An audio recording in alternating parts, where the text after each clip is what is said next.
നമ്മുടെ മുഖ്യമന്ത്രി മന്ത്രിമാരും അടക്കം നിലപാട് പറയാൻ അനുശോചിക്കും. ദീപക് മരിച്ചപ്പോൾ ഞങ്ങളടക്കം കുറച്ചുപേരല്ലാതെ ആരെങ്കിലും അനുശോചിച്ചു? 1 രൂപ ദീപകിന്റെ വീട്ടിൽ കൊടുക്കാൻ അവനും അച്ഛനും അമ്മയില്ലേ? ആരെങ്കിലും പോയോ? ഞങ്ങൾ 3,17,000 രൂപ കൊണ്ട് കൊടുത്തു. ആരെങ്കിലും ദീപകിന്റെ വീട്ടിൽ പോയോ? ഏതെങ്കിലും രാഷ്ട്രീയക്കാർ പോയോ? ഏതെങ്കിലും ഫെമിനിസ്റ്റുകൾ പോയോ? പോവാൻ ആരുമില്ല. പുരുഷന് പറയാൻ ആരുമില്ല, പുരുഷന് ചോദിക്കാൻ ആരുമില്ല, പുരുഷന് പോകാൻ ഞാൻ പോയിരുന്നു. അന്ന് ഞാൻ പോയ അന്ന് കൊറേ സമയം ഞാൻ അവരെ ഞാൻ കരഞ്ഞു. അവര് അപ്പൊ തന്നെ അച്ഛന്റെ ദുഃഖം കണ്ടില്ലേ? ഞാൻ കണ്ടു. അതുകൊണ്ട് അതിന്റെ പരിഹാരമാണോ ഇത്?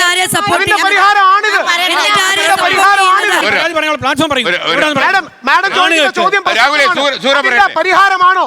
ആണ്. നാളെ ഒരു ദീപക് ഉണ്ടാവാതിരിക്കാൻ, സുനീർ ഉണ്ടാവാതിരിക്കാനുള്ള പരിഹാരമാണ്. നമ്മൾ എല്ലാ കാര്യത്തിനും ഈ ഒരു കമ്മീഷനാണ് എങ്കിൽ ജുഡീഷ്യറിയെ തന്നെ വിശ്വസിക്കാൻ പറ്റാത്ത ഒരു കാലഘട്ടമാണിത്. നമുക്കറിയാം ഒരുപാട് പ്രശ്നങ്ങളുണ്ട്. ആ ഒരു സാഹചര്യത്തിൽ നമ്മൾ ഒരു കമ്മീഷനും കൂടി ഉണ്ടാക്കിയിട്ട് എന്താ സംഭവിക്കാന്ന് എനിക്ക് മനസ്സിലാവുന്നില്ല. മാഡത്തിനോട് നന്ദി പറഞ്ഞോട്ടെ. ഒന്ന്, മാഡം പോയത് വലിയ കാര്യമാണ്. 2, ജുഡീഷ്യറിയെ നമുക്ക് വിശ്വസിക്കാം. വേറെ ആരെയും വിശ്വസിക്കാം.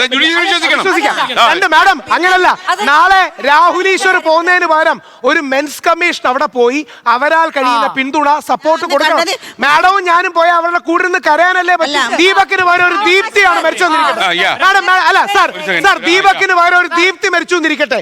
മാഡത്തിന് പോവാം, വനിതാ കമ്മീഷന് പോവാം, എല്ലാ നിയമസഹായവും സപ്പോർട്ട് ചെയ്യാം. അതുപോലെ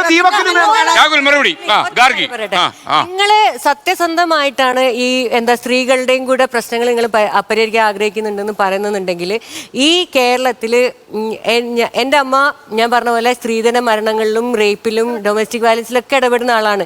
ഈ വിസ്മയുടെ കേസ്, ഉത്തരയുടെ കേസ് പോലത്തെ കുറച്ച് ഫേമസ് കേസുകൾ അല്ലാതെ ബാക്കി കേസുകൾ നാട്ടുകാർ അറിയ പോലും ഇല്ല, നിങ്ങൾ ആരും കേട്ടിട്ട് പോലും ഇല്ല. അതൊരു കാര്യം. രണ്ടാമത്തെ കാര്യം, ഇന്ത്യയിലെ സ്റ്റാറ്റിസ്റ്റിക്കൽ ഡാറ്റ പ്രകാരം ഏറ്റവും അധികം കള്ളക്കേസുകളിൽ റിമാൻഡിൽ ജയിലിൽ കിടക്കുന്നത് ദളിതരും മുസ്ലിങ്ങളുമാണ്. ഇവര് പുരുഷന്മാർ തന്നെയാണ്. ഓക്കെ, അതെ. ഈ പുരുഷന്മാരെ പറയട്ടെ, ഈ പുരുഷന്മാരെ കള്ളക്കേസുകളിൽ ജാതിയുടെ പേരിലും വർഗത്തിന്റെ പേരിലും റിലീജിയന്റെ പേരിലും ജയിലിലാക്കിയിരിക്കുന്നത് മറ്റു പുരുഷന്മാരാണ്, മറ്റു പുരുഷ സംഘങ്ങളാണ്. അപ്പൊ നിങ്ങളുടെ ശരിയായ കൺസേൺ പുരുഷന്മാരുടെ ആരോഗ്യമല്ല എന്നാണ് ഞാൻ പറയുന്നത്. അതെന്തുകൊണ്ടാന്ന് വെച്ചാൽ നിങ്ങൾ സ്ത്രീകൾ രാഷ്ട്രീയ പ്രശ്നങ്ങളോ തീവ്ര വലതുപക്ഷ രാഷ്ട്രീയമോ അല്ല. ഒരു സെക്കൻഡ് മാഡം, ഇതൊരു വലിയ വിഷയമാണ്. അതായത് മാഡം പറയുന്നത് യോജിപ്പില്ല. മാഡം, ഈ വിഷയത്തോട് ബന്ധമില്ലാത്തൊരു കാര്യമാണ് താങ്കൾ പറയുന്നത്. താങ്കൾ പറയുന്ന ദയവായി ശ്രദ്ധിക്കുക. നമ്മുടെ കോടതികൾ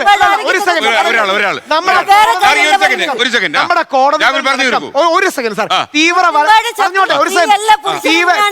വലതുപക്ഷ ഗ്രൂപ്പുകളടക്കം നമ്മുടെ കന്യാസ്ത്രീമാർ 9 ദിവസം ജയിലിൽ കിടന്നു. സിദ്ദിഖാപ്പൻ 1.5 വർഷം ജയിലിൽ കിടന്നു. ഇങ്ങനെ അടക്കം ദളിത് മുസ്ലിം ന്യൂനപക്ഷങ്ങൾ ബുദ്ധിമുട്ട് അനുഭവിക്കുന്നുണ്ട്.